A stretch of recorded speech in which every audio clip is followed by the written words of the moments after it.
But yeah, there you go. She solders. Review over.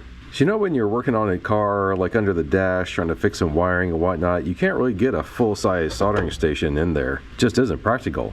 So what you do instead? Get one of these little portable soldering irons. This is the FNIRSI Intelligent Electric Soldering Iron. Let's get the wrapper off of here. Key features are compact and portable, power adjustable, rapid heating up, inductive sleep, 9 to 20 volt operating range, comfortable grip, IPS HD color screen, support PD and QC protocols. It's 178 by 20 by 19 millimeters, uses 100 watts, and the power supply is a Type-C port. That's pretty crazy. You can get so much power out of USB ports these days, huh? And the temperature range is 100 to 450 C, and that's 180 to 842 Freedom units. You got some contact information for the manufacturer here. Well, let's get this open, see what she looks like.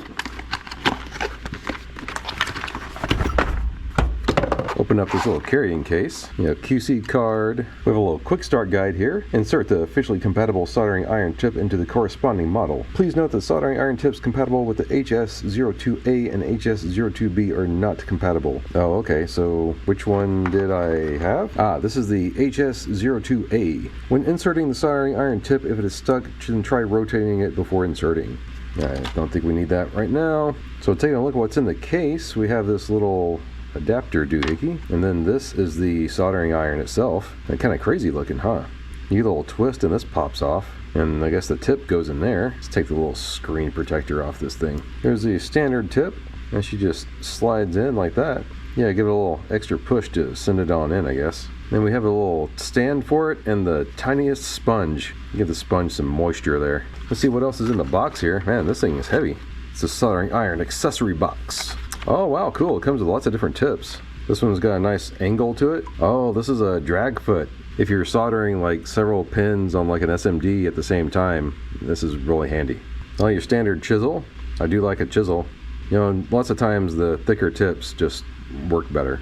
And this looks like the same tip that was already in the box. Or no, maybe it's a little finer. There you can see the part numbers on all these guys. See what else is in here. Oh, there's another tip that was missing. This is like a big chisel. I like that. Here's the little 100-watt power supply. Let's see if we can change this thing out. You push that little red button and this all slide off. Hopefully they have the American one in here somewhere. Oh, it's actually right here. It flips down. That's a really cool design. Yeah, all right. That actually makes this thing nice and compact. Let's see what kind of cord it has here. Wow, now this is a beefy USB-C cord. Take a look at this. It's got a little leather strap on it too. That's pretty funny. Yeah, this is nice and thick, high quality. This is nice and loosey-goosey silicone rubber. So I think this is gonna stand up pretty good. On the power supply, you have two USB-C ports. Here, let me get this thing off. It's probably kind of shiny. But yeah, two USB-Cs and then one USB-A.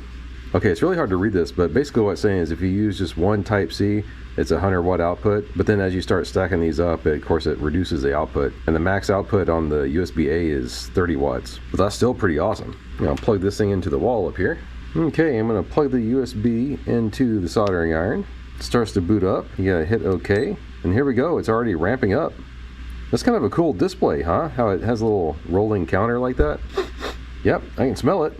Oh, and that's how fast it took to get up to 350C. I wonder if I can change this to Freedom units. Where do we do that? You know, it didn't come with an instruction manual. I guess they want you to go download it. So maybe I'll look that up real quick. Okay, to go into the menus, you press both the left and right buttons and hold them down. And then you see it goes into the menu there. To change our units, we're going to go to System, and then we're going to go down to Unit Switch, hit OK. I'm going to switch that to Freedom units, so I can tell what the heck I'm doing. As you can see here, we also have a language setting and then a handed mode. It's set for right-handed right now. That way when you're holding it in your right hand, you can look at the screen like this. It's going to flip it around the other way if you use left-handed mode. We go down, we have the volume is set to on. The brightness is at 10. That's as bright as it goes, I'm pretty sure. Yep, that's as bright as it goes. And you can do a firmware update here too. Oh, and check out the about. We're currently on version 1.6. I guess you can go see if there's a update for that. And then you can do a factory reset. Do a long press on OK to go back in the menu. We can check out what's in handle settings. Here we have our preset temperatures. You can click OK, and they list them as channels, but these are just presets like 1 through 3. Yeah, number 2 is on 626. Yeah, I think I'm gonna bump that up to 653. I usually run my soldering irons around 650 or so. And then maybe on channel 3 here, we'll just max the thing out in case I need to blast through something, you know.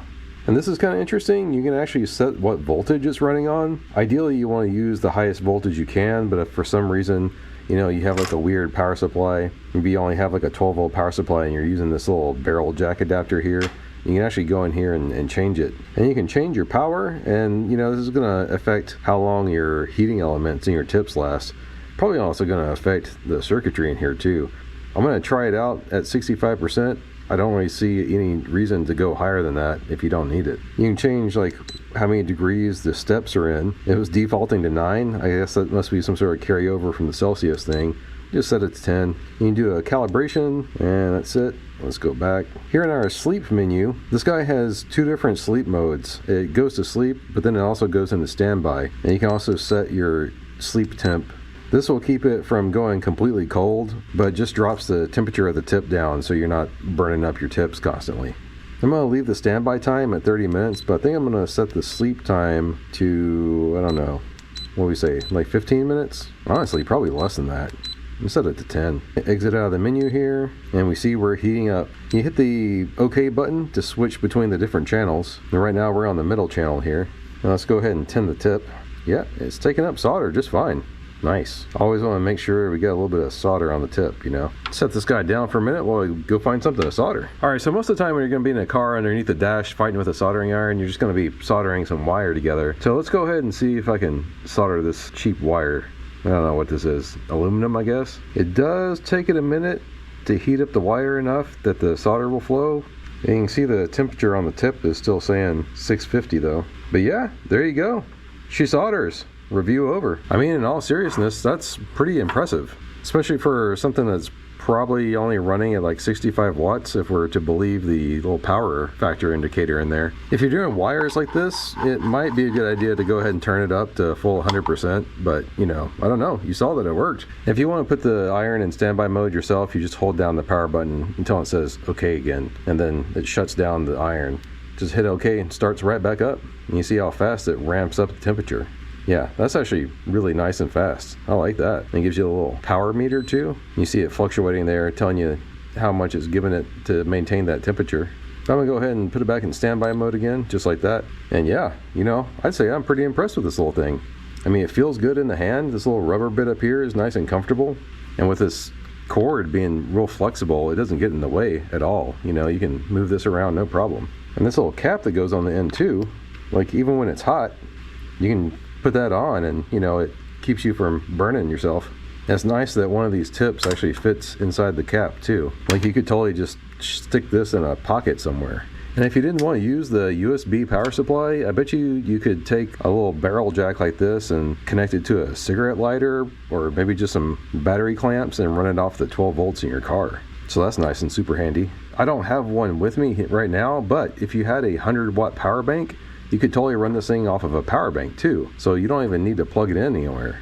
But yeah, I think this thing is cool. I really like it. It's going to come in handy. It fits in this little case nice, and I put too much water in this thing, so I don't want to put that back in there, but this fits down in there, and you have like the one tip that's in here already, and you can easily fit a couple more tips inside this case. It's got the little holders there for them and everything. So yeah, you know, I don't know what else to say. And this thing is cool. I like it. You know, putting this on while the tip was still hot, you know, it does feel kind of warm. This thing is just plastic, but yeah, I think it's fine. I mean, that's kind of what it's there for, right? And I really like the fact that it comes with all these different tips. And you know, doing automotive stuff, you're probably unlikely to use this drag tip unless you're doing like some ECU repair or some other board repair. That's when this drag foot or, you know, like one of these fine tips are going to come in handy. But it's great to have them for when you do need them. You know, I do have one criticism, and that's that this power supply doesn't fit inside the case anywhere. Yeah, that's just not going to work. But, you know, I guess since you can power it from multiple different things, maybe that's not really that big of a deal. I don't know. What do you guys think? Let me know in the comments below. But anyway, yeah, I don't know how to drag this out anymore. This thing is cool. I like it. There'll be a link for it down in the description below, so if you want to get one for yourself. Be sure to subscribe if you're not already, and give us a thumbs up too. Really helps us out. Thanks for watching. See you guys next time.